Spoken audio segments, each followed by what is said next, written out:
신앙의 결산을 잘 합시다. 예, 여기 제일 중요한 게 잘이라는 단어예요. 옆에 분들 다시 한번 인사할 때 잘에 액센트를 넣는 겁니다. 시작! 신앙의 결산을 잘 합시다. 다시 한번 신앙의 결산을 잘 합시다. 할렐루야. 네, 너무나 중요해요. 잘이라는 게 너무나 중요합니다. 우리가 결산도 잘 해야겠지만 또한 시작도 잘해야 되잖아요. 제가 얼마 전에도 그런 설교를 했는데요. 끝이 좋아요, 여러분. 시작이 좋습니다. 믿으시면 큰 소리로 아멘. 2025년을 정말 복 있는 해로 맞이하기 위해서는요, 이 남은 이 4, 5일을 어떻게 내가 결산하느냐에 따라서 여러분들에게 주어진 축복이 열려지거나 닫힐 수가 있는 거예요. 그냥 하나님께 열어줬다고 열어주는 게 아니고요, 그것이 내 것이 될 때, 그것이 나의 것이 될 때 그 복을 쟁취할 수가 있는 것입니다. 어떻게 하냐면요, 다른 사람을 복을 받는데 나는 복을 못 받는 사람이 있어요. 그런 사람들은 결산을 못한 거예요. 결산을 못하면 오늘도 말씀 나누겠지만 하나님 앞에 칭찬받는 것이 아니라 책망을 받습니다. 책망을 받은 사람에게는요, 곧바로 상급을 주지 않아요. 그래서 정말 결산을 잘 이룬 사람들에게, 모든 사명을 주 앞에서 잘 완수한 자들에게 칭찬도 받고 그 다음 해에 주시는 복을 누릴 수 있는 그 축복도 거머쥐게 되는 것을 여러분들 기억하여 주셨으면 좋겠습니다. 아멘. 그래서 오늘 이 말씀을 잘 들으시고요, 다른 거에 기준 삼지 마시고 말씀의 기준 삼아서 내가 오늘 세 가지를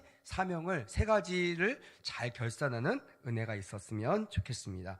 제가 옛날에 그 인터넷에서 봤는데요, 옛 그리스 한 도시에 조각가 루지푸스라는 사람이 있었다고 합니다. 그 사람이 한 동상을 만들어서 그 마을 도시 중앙에 딱 세웠다고 해요. 이 동상은요, 발밑에 날렵한 날개가 달려 있었다고 해요. 그리고 앞머리는요 풍성한데 뒷머리는 대머리, 아주 이렇게 말쑥한 대머리였다고 합니다. 얼마나 웃겨요. 그냥 여기 보면 대머리고 저기 보면 아주 풍성하고, 또 이렇게 보면 저렇게 보이고 저렇게 보면 저렇게 보이는 아주 미묘한 그런 조각상을 보고 많은 사람들이 수군덕거렸습니다. 근데 그 조각상 밑에, 동상 밑에는요 아주 유명한 문답이 새겨져 있다고 해요. 그래서 그 문답이 뭔지를 한번 살펴보면서 제가 한번 이야기를 나누도록 하겠습니다. 첫 번째 문답은요 이거였습니다. 그대 이름이 무엇입니까? 라는 문답이었어요. 그랬더니 답이 어떻게 나오냐면 내 이름은 시간입니다 라고 얘기를 했다는 거예요. 그러니까 그 동상이 뭘 나타낸다고요? 시간을 나타낸다고 첫 번째 말을 하고 있습니다. 또 이렇게 묻습니다. 왜 그대는 발밑에 날개를 달고 있습니까? 이런 질문하니까 그가 이렇게 대답합니다. 빨리 날아갈 수 있기 위해서 날개를 달았습니다 라고 얘기합니다. 세 번째는요 이런 질문입니다. 당신의 앞머리는 왜 그토록 풍성합니까? 이렇게 물어봤을 때 그가 얘기합니다. 내가 다가갈 때 누구나 붙잡을 수 있도록 그렇게 제 앞머리가 풍성한 겁니다 라고 얘기합니다. 마지막 유명한 네 번째 질문입니다. 그러면 당신의 뒷머리는 왜 앞머리와 다르게 그렇게 빠져 있습니까? 대머리입니까? 라는 질문에 마지막 이렇게 써놨다고 합니다. 내가 떠나고 나면 아무도 날 붙잡을 수 없게 하기 위해서입니다 라는 문답, 네 가지 유명한 문답이 그 동상 밑에 기록되어 있었다라는 겁니다. 여러분, 이 동상의 이름이 뭐라고 했어요? 시간. 네. 그래서 그리스 격언 중에요, 시간은 앞머리카락을 잡는다라는 격언이 있다고 하죠. 아마 여기서 나오지 않았을까라고 생각이 듭니다. 훗날 전해지는 이야기를 들어보니까 이 작가가 많은 청중들에게 이 메시지를 전하고 싶어서 이 동상을 세웠다고 합니다. 한번 이 메시지를 오늘 설교 주제와 동일하니까 같이 한번 외쳐보도록 하겠습니다. 저를 따라 외치면 되겠습니다. 세월을 아끼며 살라. 할렐루야. 세월을 아끼며 살라. 물론 신년 초에도 이런 이야기들을 듣습니다. 이런 겉면을 들어요. 근데 우리가 신년 초에 부푼 가슴을 가지고 꿈을 가지고 내가 이루어야 될 10가지 이렇게 목표 막 세우고요. 꿈을 세우고, 근데 정말 중요한 것은요, 바로 이 시점에 내가 세월을 아꼈는가를 점검하는 것은요, 시작보다 훨씬 더 중요하다는 것이에요. 왜냐하면 세월을 붙잡을 수 있다고 했어요? 없다고 했어요? 없다고 했죠. 시간을 붙잡지 못하도록 뒤에 대머리였다고 하잖아요. 그만큼 아무리 후회해도요, 다시 그 시간이 돌아오지 않습니다. 근데 중요한 건 뭐예요? 2025년도라는 그 시간은 우리를 기다리고 있다라는 거예요. 지금 여러분들과 제가 속상해하고 실망해하고 안타까워하는 그 안타까움에 머물러 있는 것이 아니라 주님은 그런 우리들을 향하여 2025년도라는 귀한 시간을 준비해 놓고 계신다는 거예요. 그러면서 다시 말씀합니다. 신년 초에 했던 것처럼 너희들은 세월을 아끼라. 왜냐하면 때가 악하기 때문이다. 때가 악하다는 것은요, 주님 오실 날이 가까이 왔다는 거예요? 멀었다는 거예요? 가까이 왔다는 거죠. 다시 말하면 마지막 때가 가까이 왔다는 뜻입니다. 내가 올 날이 얼마 남지 않았어. 너희들이 내가 올 때를 위해서 준비할 믿음이라는 것을 준비할 시간이 많다고요? 적다고요? 적다라는 것이에요. 여러분, 그저 나이 먹는 거, 그저 올해 못했던 건 내년 이루는 것을 목표로 삼지 마시고 내년에는 올해보다 주님을 맞을 준비를 더 하시고요. 그리고 때가 악하다는 것을 기억하면서 어제보다 올해보다 내년 주님 오실 날이 더 가까이 오겠구나 라는 믿음을 가지고 나의 믿음이 정말 주님이 인정하시는 믿음이 될 수 있도록 시간을 잘 쓰시는, 시간을 잘 결산하시는 그런 은혜가 있기를 주님의 이름으로 부탁을 드립니다. 아멘. 그래서 하나님도요, 에베소서 5장 17절 말씀에 세월을 아끼라, 때가 악하니라라고 힘주어 말씀하고 있다라는 것이에요. 여러분, 왜 우리가 시간을 아껴야 될까요? 그것은 우리가 시간의 주인공이 아니기 때문에 그렇습니다. 만약에 내가 시간을 마음대로 움직일 수 있는, 그 동상을 세우고 그 동상을 좌지우지할 수 있는 그 작가 같은 상황이라면요, 시간이 무섭지 않을 겁니다. 다시 만들면 되니까요. 근데 문제는 뭐냐면 우리가 시간의 주인공이 아니라는 거예요. 고백하시면 큰 소리로 아멘. 아멘. 우리가 세월을 아껴야 될 이유, 첫 번째는 마지막 때가 가까워서가 맞습니다. 두 번째는 그 시간을 내가 어찌할 수 없기 때문에 그래요. 그래서 항상 현재를 중요하게 여기면서 나에게 오늘 주셨던 이 현재를 충실하게 살아가는 사람만이 내일을 꿈꿀 수가 있다라는 것이에요. 특별히 우리가 시간의 주인이 아님을 인정하는 순간 또 하나의 고백이 필요합니다. 한번 따라해 볼까요? 우리는, 더 크게요, 우리는 청지기일 뿐입니다. 주인이 아니고 우리는 청지기라는 거예요. 우리 거 같죠? 우리 세월 같죠? 우리 시간 같아요. 우리 세월 같습니다. 하지만 여러분, 돌이켜 보십시오. 이 세월과 이 시간을 내가 좌지우지할 수 없는, 이걸 내 맘대로 할 수 없다는 것을 우리는 깨닫게 됩니다. 그러면서 한 가지 더 떠올려야 돼요. 이 시간은 주인이 나에게 맡겨주신 거구나. 그 말은 뭐예요? 내가 누구라고요? 청지기구나. 내가 주인이 아닙니다, 여러분. 우리는 항상 주인의식을 가지고 살면 안 됩니다. 세상은 네가 주인이야, 네가 주인공이야 라고 속입니다. 아니요, 여러분. 세상은 잘못된 거예요. 잘못되게 가르칩니다. 왜냐하면 세상은 세상신 마귀 아래 있기 때문에 그래요. 마귀는요, 진실과 비슷해 보이지만 전혀 다른 것을 가지고 속이고 죽이고 멸망시키기 위하여 우리에게 속삭이는 거예요. 여러분, 속으시면 안 됩니다. 여러분들과 저는 주인공이 아닙니다. 고백하시면 큰 소리로 아멘. 아멘. 우린 주인공이 아니에요. 모든 것이 날 위해서 만들었다? 아닙니다. 오직 하나님의 영광을 위해서 나를 만드신 거예요. 다시 말하면 내가 봤을 땐 나를 위해서 만든 것 같지만 왜 나를 위해서 만들었냐면 이 모든 것이 하나님께 영광이 되기 위해서, 그런 삶을 살아내기 위해서 나에게 그 모든 것들을 허락하셨다라는 거예요. 그걸 잃어버리는 순간 아담과 하와처럼 에덴 동산에서 쫓겨나는, 하나님과 관계가 끊어지는 그런 불상사를 경험하게 된다는 것입니다. 여러분, 청지기는요, 죽을 때까지 이 세 가지를 기억해야 됩니다. 첫 번째는 바로 나에게는 누가 있다? 주인이 있다라는 사실을 절대로 잊어버리면 안 됩니다. 주인이 없을 때가 있겠죠. 주인이 맡기고 갈 때가 있습니다. 주인이 돈 뭉치도 맡기고요, 돈이 든 금은보화가 든 그 상자의 열쇠를 맡길 수도 있어요. 멀리 떠나니까. 그리고 내가 없을 때 주인 마음을 가지고 많은 사람들을 다스리고 장사하라고 임무를 맡길 수가 있습니다. 지금 우리처럼. 하지만 여러분, 그렇다고 해서 주인이 없다고 해서 지금 나에게 열쇠가 있다고 해서 내 마음대로 지금 장사를 할 수 있다고 해서 주인이 없다고 믿으면 될까요? 안 될까요? 안 된다는 거예요. 그래서 항상 첫 번째, 주인이 있다는 것을 기억해야 돼요. 두 번째는 나에게 맡겨진 일이 있다라는 것을 잊어버리면 안 됩니다. 주인 없으니까 내 마음대로 사는 거예요. 내 뜻대로 사는 거, 막 놀고 땡땡이 치는 겁니다. 여러분, 그것이 만약에 결산이란 단어가 없다면 그래도 됩니다. 그러게 더 유익해 보이죠. 더 똑똑해 보입니다. 근데 마지막 세 번째, 한번 따라해 보겠습니까? 반드시 결산할 때가 있다. 이것이 청지기의 한계라는 거예요. 지금은 주인이 없어서 주인 행사하고 있지만 반드시 그 주인이 돌아올 것이고, 그 주인이 돌아와서 결산할 때 뭘 보신다고요?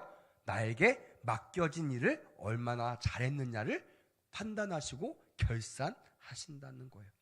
여러분, 주님이 결산할 때가 되면요, 이 세상은 두 부류로 나눠집니다. 하나는 악하고 게으른 종아. 그 말은 뭐예요? 농땡이 친 거예요. 내 마음대로 산 거예요. 내가 주인인 양 내 마음대로 내 삶을 주물럭거리면서 내가 하고 싶은 대로 살았던 거예요. 근데 아플싸 누가 와요? 주인이 오시는 거예요. 이 땅의 주인이신, 나를 만드신 그 하나님이 재림하시는 겁니다. 오셔서 왕노릇 하실 때 뭘 판단하신다? 나에게 맡겨진 것을 얼마나 했는가. 그래서 잘하지 않았고 농땡이 치고 맡겨진 것을 이루지 않은 사람에게 악하고 게으른 종아라고 책망하시면서 그 모든 권리에서 내쫓아 버리신다는 거예요. 이거는 그냥 예화가 아닙니다, 여러분. 이거는 우리가 마주대해야 할 현실이라는 거예요. 두 번째는요, 어떤 사람이 있냐면 잘하였도다 착하고 충성된 종아라고 칭찬받는 사람이 있다라는 거예요. 어떤 사람일까요? 당연히 맡겨진 일들을 충실히 해낸 사람입니다.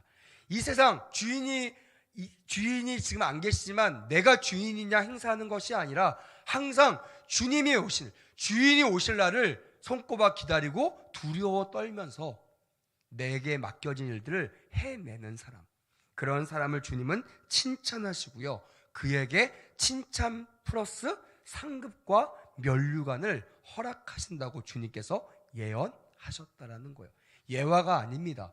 이거는 우리가 장차 목도하고 장차 경험할 현실, 이 됨을 믿으시기를 주님의 이름으로 권면합니다. 아멘. 이것을 잊어버리면요, 이것을 예화로 치부해버리잖아요. 주님께서 하실 말씀, 주님께서 예언하시고 환상을 통해서 성경을 통해서 이미 수차례 말씀하신 것을 잊어버리고 가볍게 여기는 사람은요, 노아의 때처럼 그렇게 당하게 될 것이라는 거예요. 노아가 수십 년 동안 방주를 지었을 때요, 사람들에게 말하지 않았겠습니까? 방주란, 여러분, 많은 사람에게 알리는 효과가 있습니다. 방주가 얼마나 크냐면요, 그냥 우리 집 안에서 방주를 만들 수가 없어요. 모든 사람이 다 볼 만큼 엄청나게 큰 방주를 졌다. 이거는요, 핑계치 못한다는 거예요. 그것을 보고 너 왜 나한테 말하지 않았어? 왜 나한테 홍수가 난다고 얘기하지 않았어? 라고 핑계할 수 있다 없다? 없다라는 거예요. 여러분, 지금 이 시대도 마찬가지입니다. 주님 오실 때 핑계할 수 있을까요? 핑계할 수 없어요. 분명히 내가 인정하지 않지만 라디오나 TV나 노방 전도자들이나 또한 수십 년 동안 주변에 있는 사람들 통해서 끊임없이 들어왔던 복음들을 내가 무시하고 내가 경히 여겼기 때문에 주님 오실 날 그 수많은 불못 가운데 빠져들게 될 것이라는 거예요. 주님, 저는 못 들었습니다 라고 핑계댈 수가 없다라고 성경은 분명히 기록하고 있는 것입니다. 사랑하는 여러분, 이 말씀, 제가 말하는 이 착하고 충성된 종 아니면 악하고 게으른 종이라고 그렇게 결산되는 날이 곧 올 것이라는 마음을 가지고 2024년을 잘 믿음으로 마무리하셨으면 좋겠습니다. 아멘. 보통 12월은 결산을 합니다. 재정 결산도 하고요, 또 교회도 사역 결산을 합니다. 그리고 가정에서도요, 또한 또 우리 아이들을 얼마나 잘 길렀는지를 결산하고요. 학교에서도 회사에서도 또한 교회 종들도 사역들도 정리하고 결산도 합니다. 그런 의미에서 어느 달보다 12월은 중요한 달입니다. 다시 말하면 큰 의미와 가치가 있는 시간들이라는 거예요. 근데 안타깝게도 12월은 너무나 바쁜 달이에요. 저는 매년 12월을 마주대하면서 이 세상을 지배하고 있는 세상신 마귀가 이 시간을 주관하고 있는 것들을 전 너무나 많이 경험하고 느낄 수가 있습니다. 1년을 마무리하는 12월을 어떻게 보내면 우리가 잘 보낼 수 있을까요? 당연히 알 수 있죠. 내가 주인이 오실 날을 준비하면서 얼마나 내가 맺었던 그 사역들의 열매가 있는가를 내가 1년 중에 12월은 특별히 결산해야 함에도 불구하고 우리는 결산하지 못해요. 왜요? 너무나 바쁘거든요. 12월만 되면요, 그렇게 약속도 많고요, 그렇게 중요한 것도 많고, 그렇게 안 해본 것도 많고, 해보고 싶은 것도 많고, 그렇게 해야 될 것도 너무나 많은 거예요. 그래서 정작 잘 결산해야 될 그 시기를 그냥 허송세월하는 그런 성도가 너무나 많다는 거예요. 그리고 송무영 예배 때 앉아가지고요, 그 짧은 10분, 20분 동안 후회만 하고 있는 거예요. 와, 내가 이렇게 살았지. 아유, 내가 이렇게 허송세월했지. 여러분, 대머리는요 잡을 수가 없다고 했잖아요. 후회해봤자 소용없습니다. 여러분, 중요한 것은요, 그렇게 결산해서 내쫓긴 이 악하고 게으른 종에게는요 다음 스텝이 준비되어 있지 않다라는 거예요. 남들은요 착하고 충성된 종은 내가 지금 칭찬을 받을 뿐더러 2025년도에게 나에게 줄 축복의 길이 나에게 지금 열려 있는 거예요. 나는 시간이 지나서 종 땅땅땅 치고 1월 1일 되면요 그 축복의 길을 걸어갈 수가 있는 거예요. 그게 상급과 면류관이라는 겁니다. 근데 안타깝게도 내쫓긴, 주님께 책망받고 주님께 버림받은 종들은요 수많은 세월 동안 어둠 가운데 슬피 울며 일을 가는 그 시간들을 겪어야 된다는 거예요. 그래서 여러분, 제가 계속 말씀드리죠. 끝이 좋아야 뭐가 좋다? 시작이 좋다. 시작만 좋을 것을 예상하고 있습니까? 시간이 올해는 망쳤으니까 2025년도는 잘해야겠다라는 기대만 하고 계십니까? 여러분, 세상은 어쩐지 모르겠지만요 주 안에서는 가당치가 않습니다. 그래서 여러분, 항상 우리는요 이 12월 이 마지막 주를 결산하며 회개하며 아버지 앞에 통곡하며 자복한 그런 시간들을 반드시 가져야만 된다는 거예요. 그런 의미에서 오늘 금요기도 나오신 여러분을 잘 오신 줄 믿습니다. 아멘. 저와 함께 세 가지 결산을 통해서 하나님 앞에 나가도록 하겠습니다. 첫 번째는요, 새 출발을 위해서 감사의 결산을 해야 된다는 거예요. 무슨 결산을 해야 된다고요? 감사의 결산. 물론 맥주 감사주일, 또 우리 추수 감사주일, 또한 성탄 감사 예배를 드리면서 우리가 감사를 했을 겁니다.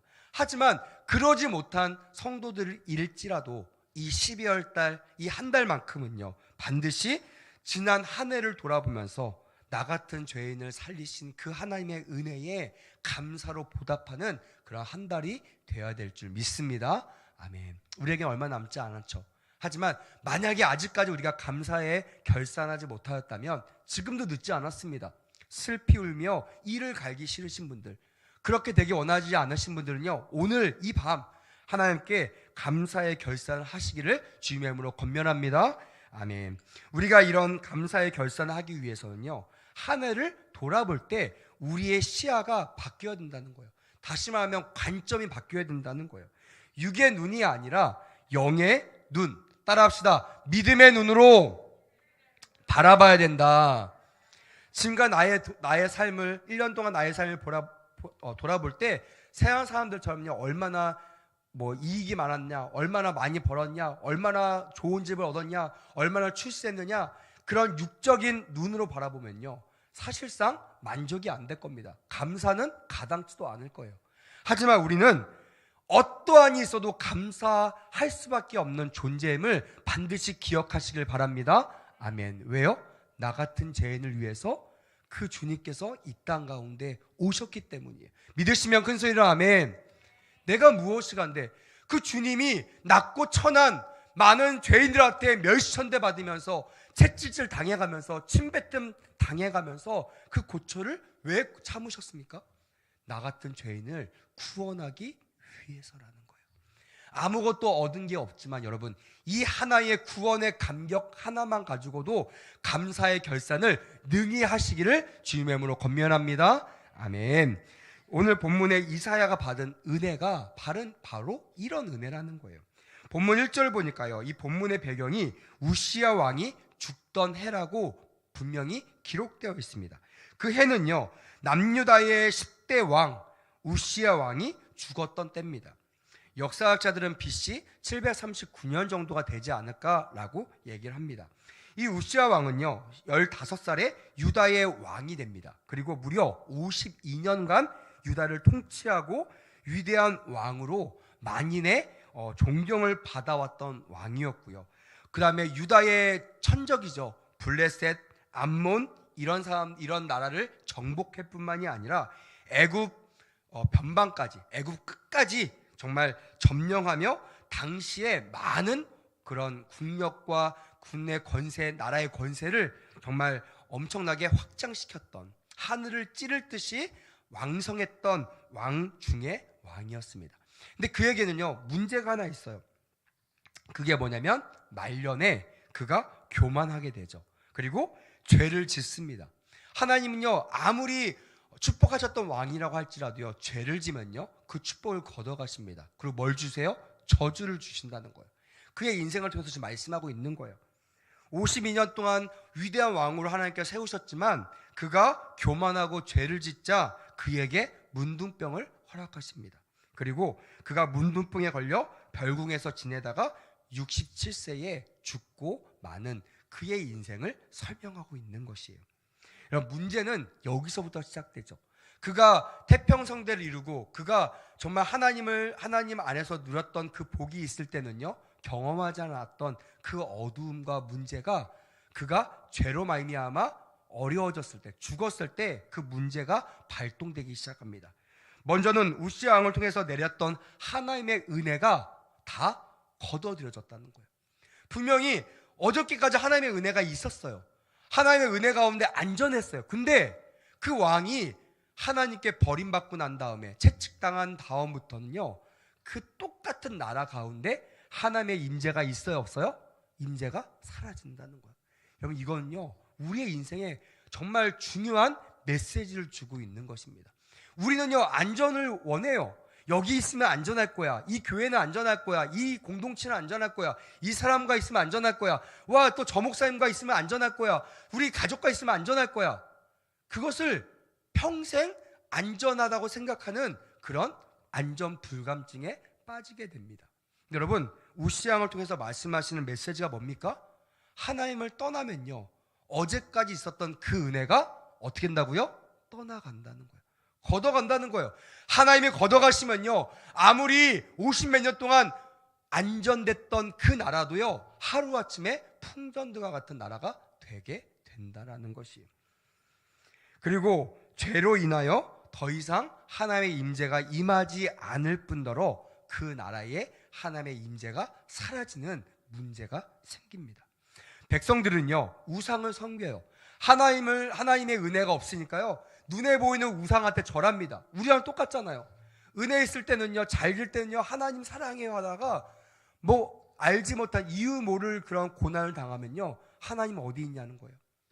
하나님 필요 없다는 거예요. 내 눈앞에 보이는 나를 건져줄, 나를 도와줄 도울임이 없는 방백들을 의지하며 우상을 세우는 우리의 모습과 똑같다라는 겁니다. 그러면서 하나님을 떠나기 시작해요. 그리고 마지막, 하나님을 떠나고 하나님의 임재가 사라지니까요, 국내적으로 정치가 부정부패가 일어납니다.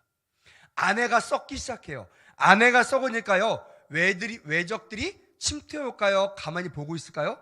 침투해오겠죠.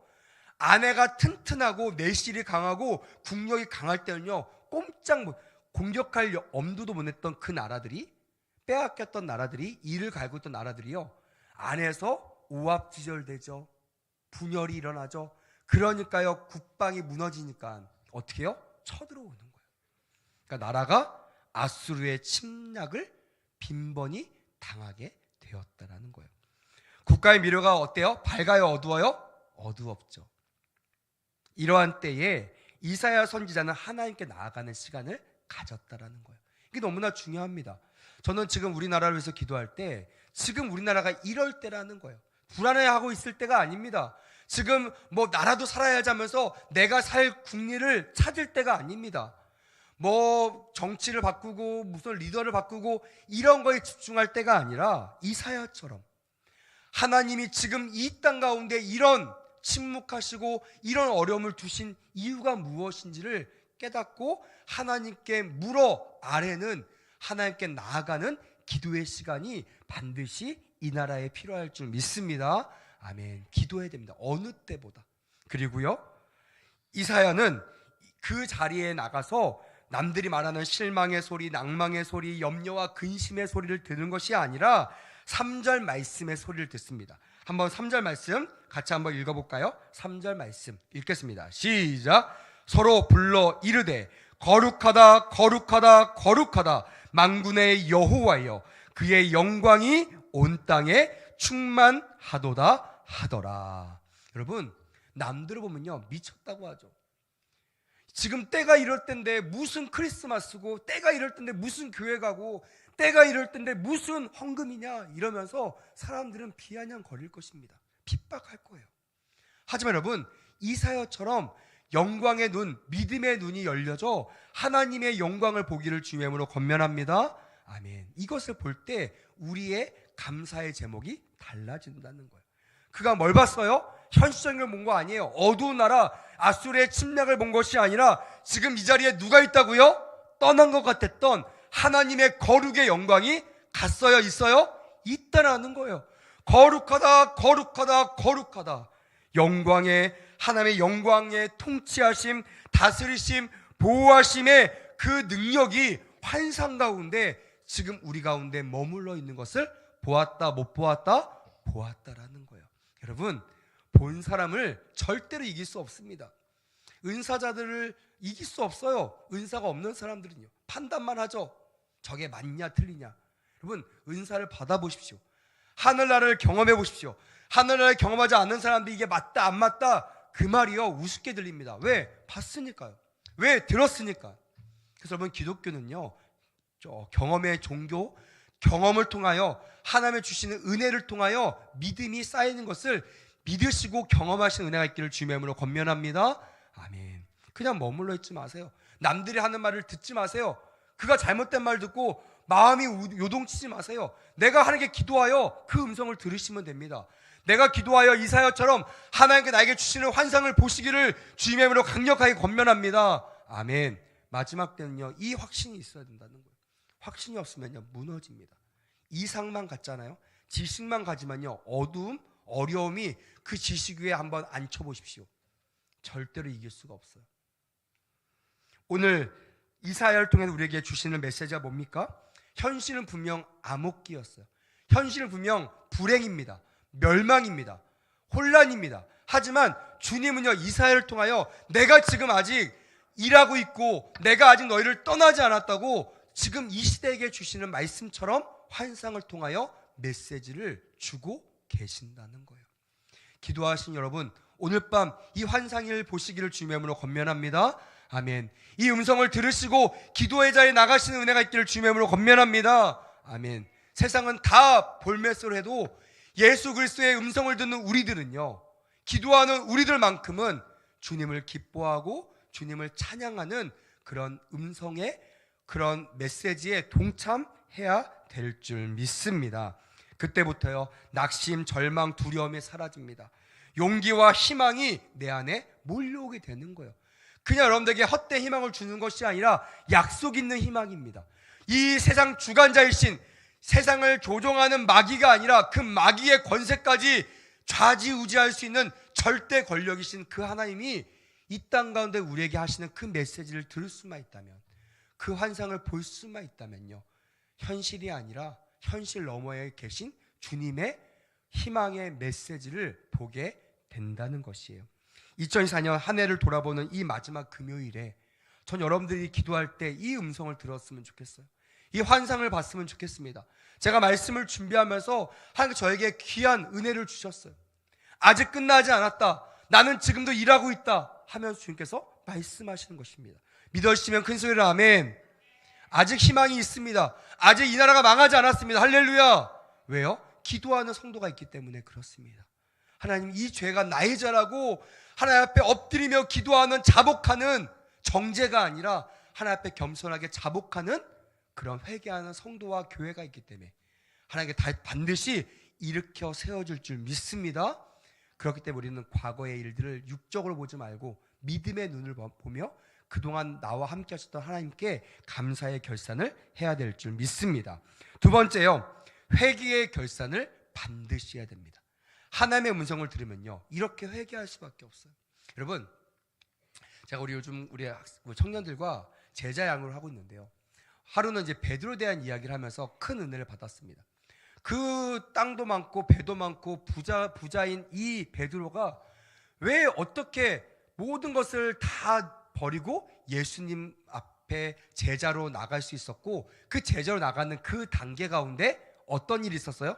주님, 제가 죄인입니다, 저를 떠나소서 라고 얘기하는 엄청난 회개의 고백이 반드시 그 사이에 있었다라는 거예요. 여러분, 하나님이 우리를 부르신 줄 믿습니다. 아멘. 근데 그냥 부르시지 않아요. 부르셨다고 그냥 내가 노, 아닙니다. 여러분, 성경을 보십시오.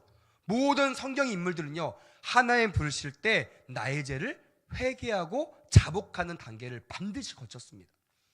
왜요? 그럴 수밖에 없죠.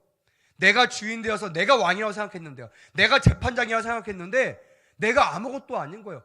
그 척척박사고 그 능숙한 그 베드로가요, 성경에 보니까 빈 그물로 왔다라는 거예요. 한 마리도 못 잡았다는 거예요.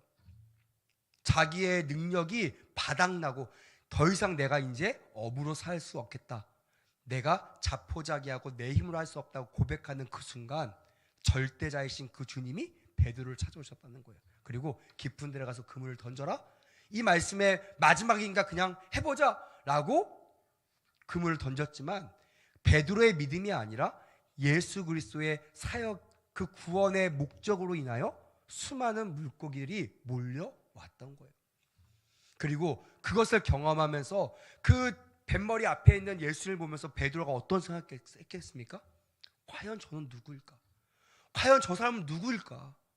그러면서 뭘 깨달았겠어요? 아, 과연 저분이 그토록 들어왔던 메시아 예수 그리스도구나. 그 내려왔을 때 베드로를 향하여 예수님이 고개를 돌리셨을 때 베드로는요, 그 앞에 납작 엎드릴 수밖에 없었다라는 거예요. 우리나라가요, 참 잘 살았죠. 잘 살아왔습니다. 세계를 돌아봐도요, 우리나라처럼 잘 사는 나라가 없어요. 왜요? 하나님이 선택하셨고 하나님께서 복 주시는 하나님의 백성들이 많은 나라였기 때문에 그랬습니다. 근데요, 어느 순간 이 왕처럼, 우시아 왕처럼 교만하기 시작했어요. 타락하기 시작했어요. 기도하지 않아요.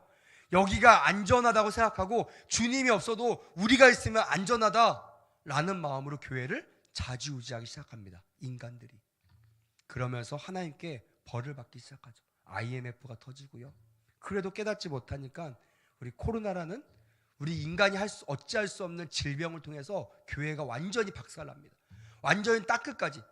제가 봤을 땐 베드로처럼 그렇게 기고만장했던 세계의 10위권 안에 있는 교회가요, 5군데나 있는 나라가 우리나라입니다.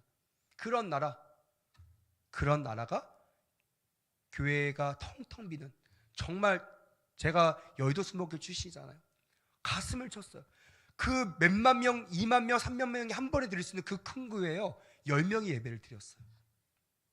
제 가슴이 막 무너졌습니다. 야, 어떻게 이럴 수가 있을까? 근데 하나님의 은혜로 회복을 시켜주셨죠. 근데 다시 또 이런 이 말에 또 이런 어려움들을 우리에게 허락하셨다는 거예요. 왜요? 하나님은 말씀하고 계세요. 우시아 왕처럼 말씀하고 있어요. 네가 잘해서 태평천대를 이루는 것이 아니라 내가 너를 보호했기 때문에, 내 임재가 네 안에 있었기 때문에 너가 안전했던 것이야 라고 말씀하고 있었다라는 거예요. 여러분, 오늘 이 음성이 들려지기를 주님으로 권면합니다. 아멘. 이 음성을 듣고요, 회개하지 않을 수가 없죠. 그동안 내가 주인인데요, 청직인데 주인인 양 행사했던 내가 주인 앞에서 어떻게 하겠습니까? 자복할 수밖에 없는 거예요. 주여, 내가 잘못했으면 나를 죽여주세요. 나를 떠나세요. 나는 불충한 종입니다. 그때 주님께서 말씀하시죠. 나는 너를 떠나지 않는다. 네가 내게 돌아오면 나는 너를 한 번도 죄를 짓지 않은 사람처럼 내가 너를 그렇게 대해주리라 라고 말씀하시는 하나님의 은혜가 있게 된다는 것이에요.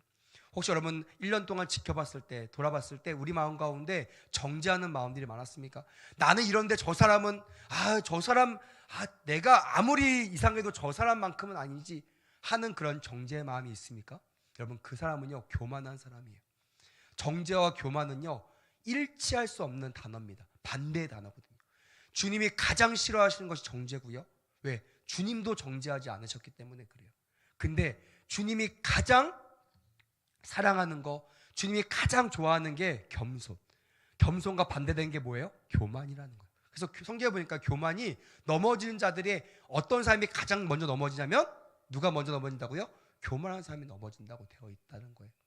1년 동안 한 해를 지켜보시면서 내 죄악이 아버지 앞에 어떻게 비춰졌는지를 한번 점검해 보시고, 오늘 이 밤 가운데 철저하게 회개하실 때 하나님의 놀라운 회복의 역사가 일어나게 될 줄 믿습니다. 아멘. 히브리서 11장은요, 이런 과정을 신앙의 경주라고 말하고 있는 거예요. 내가 하나님 앞에 살아가는 1년의 과정을 신앙의 경주라고 말하는데, 왜 넘어지냐? 얽매기 쉬운 죄 때문에 넘어진다는 거예요. 왜 얽매여요? 그것을 내가 좋아하는 거예요. 그 얽매이는 것을 내가 벗어날 생각을 안 한다는 거예요. 그 말은 뭐예요? 내가 납득하고 내가 인정하는 죄라는 거예요. 좀 쉬운 말로 얘기하면요, 습관적인 죄입니다. 끊어내기 싫은 죄. 우리 아이들과 대화하면 자기의 잘못을 고백할 때 결단까지 못 이루는 아이들이 있어요. 기도합니다. 정죄하지 않아요. 그럴 수 있죠. 아직 신앙이 어리니까. 근데 기도합니다. 그러면 하지만 권면합니다. 반드시 이 결단이 너의 삶에 있어야 돼.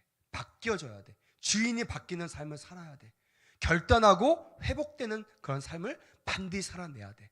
이런 권면을 반드시 합니다. 왜냐면요, 하나님께서 원하시는 삶이기 때문에 그렇습니다. 2025년, 4년 이 연말에 우린 참 어려운 시간을 겪고 있습니다. 그때 우리는 어떤 메시지를 들어야 됩니까? 어떤 결단을 해야 됩니까?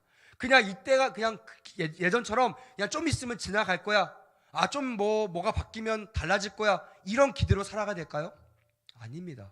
우리는요, 분명히 회개하고 결단하는 액션이 우리 안에 있어야 된다는 거예요. 그럴 때 하나님이 주시는 그 능력을 말미암아, 십자가의 권능을 말미암아 얽매기 쉬운 죄를 끊어내는, 그래서 죄에서 해방되는 놀라운 역사를 경험하게 될 줄 믿습니다. 아멘. 마지막 세 번째입니다. 사명의 결산을 반드시 해야 된다는 거예요. 제가 초반에 계속 말씀드렸습니다. 청지기는요, 반드시 나에게 맡겨진 일이 있다는 것을 알아야 되고요, 그 맡겨진 일에 대해서 결산할 때가 있다고 성경은 말하고 있는 것입니다. 이는 자신의 사명을 다시 발견하고 그 사명을 붙들고 새 출발하는 것을 의미하고 있다는 거예요. 그냥 시간이 지나고 2015년 새로운 일, 새로운 곳, 새로운 사역, 이게 아닙니다, 여러분. 반드시 사역의 결산이 있어야 새로운 일들을 우리에게 주신다는 거예요. 이 결산이 없으면 새로운 사역을, 죄송합니다, 주님은 맡기지 않아요. 사람은 맡길 수 있습니다. 하지만 주님은 그 사람에게 맡기지 않습니다. 언제까지요? 그가 회개하고 돌아올 때까지. 그래서 여러분, 우리가 8절 말씀 한번 볼까요? 시간은 지났지만 8절 말씀 좀 보겠습니다. 8절 제가 읽겠습니다. 시작. 내가 또 주의 목소리를 들으니 주께서 이르시되 내가 누구를 보내며 누가 우리를 위하여 갈고 하시니 그때에 내가 이르되 내가 여기 있나이다 나를 보내소서 하였더니. 여러분, 이 환상을 봤던 이 귀한 선지자가요, 어떻게 바뀌었어요? 옛날처럼 뒷걸음치고 있는 것이 아니에요. 좋은 일은 막 나가고 힘든 일은 안 하고 그냥 숨어 있는 것이 아닙니다. 그는 반드시 하나님이 찾으실 때 누가 내 일을 할까? 누가 나와 함께 이 귀한 사역을 해나갈까? 라고 외칠 때 서슴지 않고 손을 들고, 주님, 내가 그 일을 같이 하겠습니다. 그래서 여러분, 저는 마지막으로 이 사명의 결산과 함께 여러분들에게 이 권면을 드리기 원합니다. 따라합시다. 주님과 동행합시다. 다시 한번, 주님과 동역합시다. 주님과 동행하는 삶은요, 주님과 동역하는 삶이라는 거예요. 하나님은요, 여러분, 주님이 일할 수 있어요. 막대 가지고도 여러분들과 저보다 훨씬 더 교회를 잘 세울 수 있습니다. 하지만 주님은 그렇게 세우지 않으세요. 주님은 약속하셨어요. 내가 내 백성들과 함께 나의 나라를 세우겠다. 그래서요, 하나님의 뜻을 아는 하나의 백성들을 통하여 하나님의 나라를 지금도 세우고 계신다는 거예요. 여러분, 우리가 사명의 결산을 통하여 좀 못할 수도 있어요. 좀 아쉬울 수 있어요. 하지만 하나님께 외치십시오. 주님, 2025년 나에게 이 사명을 맡겨주신다면 내가 2025년도에도 주님과 동행하고 동역하겠습니다. 라는 결단이 오늘 이 밤 가운데 임하기를 주님의 이름으로 강력하게 권면합니다. 아멘. 여러분, 이사야 선지자가 이렇게 고백하고 어떤 일이 일어났을까요? 1번 잘 되었다. 2번 핍박당했다. 몇 번 같아요? 2번입니다. 2번 핍박당했습니다. 이사야 선지자는요, 훗날에 하나의 메시지를 충성되게 전하다가 악독한 왕이죠, 므낫세라는 왕에 의해서 정말 순교의 제물이 되고 맙니다. 하나님 앞에 충성했는데요, 왜 순교할까요? 왜 고난당할까요? 여러분, 다시 묻겠습니다. 이렇게 하나님을 위해서 쓰임받는 이사야가 순교당할 때 괴로웠겠습니까? 감사하며 즐거웠겠습니까? 당연히 감사하며 즐거웠다라는 거예요. 사도 바울이 복음 전하기 위하여 로마 감옥까지 잡혀 들어가서 내가 죽을 위험에 있는 그 가운데서도요, 빌립보 성도들에게 내가 다시 말하니 너희는 항상 기뻐하라고 말할 수 있는 이유는 내가 하늘나라를 경험했기 때문이라는 거예요. 마지막 때에 주님이 달아보시는 그 믿음은요, 분명합니다. 세상의 환경 속에 좌지우지되는 그런 믿음이 아닙니다. 나의 어떠함 때문에 왔다 갔다 하는 믿음이 아닙니다. 언제나 변함없이 주님만을 위하여 주님 나를 사용하소서, 내가 주님과 동역하겠습니다 라고 이야기하는 이사야 같은 그런 사명자들에게 하나님께서 이 사명의 결산 또한 새로운 사명을 허락하신 줄 믿습니다. 마지막 이 메시지를 전하고 마무리하겠습니다. 요즘 우리 아이들하고 대화하면서 제가 이런 얘기합니다. 아이들이 그래요. 목사님, 저는 그걸 위해서 말한 것도 아닌데 이상하게 제가 가는 곳마다 복음이 전해진다는 거예요. 여러분, 이게 특별한 일일까요? 저 그래요.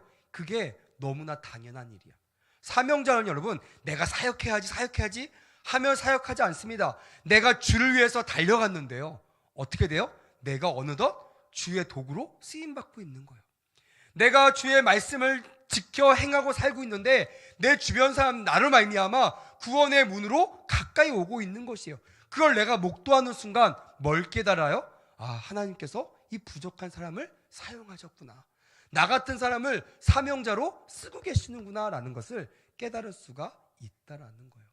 여러분, 이 시대의 사명자가 되시기를 강력하게 권면합니다. 아멘. 그러려면 이 세 가지 결산이 반드시 2024년이 지나갈 때까지 이루어져야 된다고 저는 강력하게 말씀드리고 싶습니다. 우리가 2024년 마지막 금요 기도회를 지나고 이제 기도할 텐데요, 여러분, 그냥 중언부언하지 마세요. 시간 떼면서 기도하지 마세요. 정말 하나님이 나에게 주시는 이 결산이 오늘 이 짧은 기도 시간 가운데 이루어지게 해달라고 강력하게 애원하며 기도하는 그런 우리 모두가 되기를 주님의 이름으로 축복합니다.